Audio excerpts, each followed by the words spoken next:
അലിയാരിതങ്ങള് അല്ലാഹുവേ അവസാനം അവിടെ നിന്ന് മരണത്തോട് മല്ലടിക്കുമ്പോ എല്ലാവരും ഇങ്ങനെ നോക്കി നിൽക്കുകയാണ്. ഇതുപോലെ ഒരു മരണം കാണാൻ കഴിയുമോ?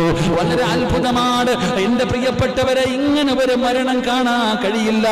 കാരണം മരിക്കുന്ന സമയത്ത് അവസാന സമയം അലി ഇബ്നു അബീ ത്വാലിബ് റളിയല്ലാഹു തആല അൻഹു അവിടുന്ന് സ്വഹാബത്തിനോട് പറഞ്ഞു കൊടുത്തു, സ്വഹാബാ അലിയാര് തങ്ങൾ ലാ ഇലാഹ ഇല്ലല്ലാഹ് ലാ ഇലാഹ ഇല്ലല്ലാഹ് ഇങ്ങനെ ദിക്ർ പറഞ്ഞുകൊണ്ട് കിടക്കുകയാണ്. പടച്ചവനെ ആ രംഗം കണ്ടിട്ട് സഹിക്കാൻ കഴിയാതെ സഹാബികൾ ചുറ്റുഭാഗത്ത് നിൽക്കുമ്പോ അലിയാര് തങ്ങളോട് ചോദിച്ചു, എന്തെങ്കിലും ഒരു ഉപദേശം തരുമോ? എന്തെങ്കിലും ഒരു ഉപദേശം തരുമോ? സഹാബാ, ഏതെങ്കിലും ഒരു മനുഷ്യന്റെ അവസാന വാക്ക് ലാ ഇലാഹ ഇല്ലല്ലാഹ് ലാ ഇലാഹ ഇല്ലല്ലാഹ് എന്നാണെങ്കിൽ ദഖലൽ ജന്ന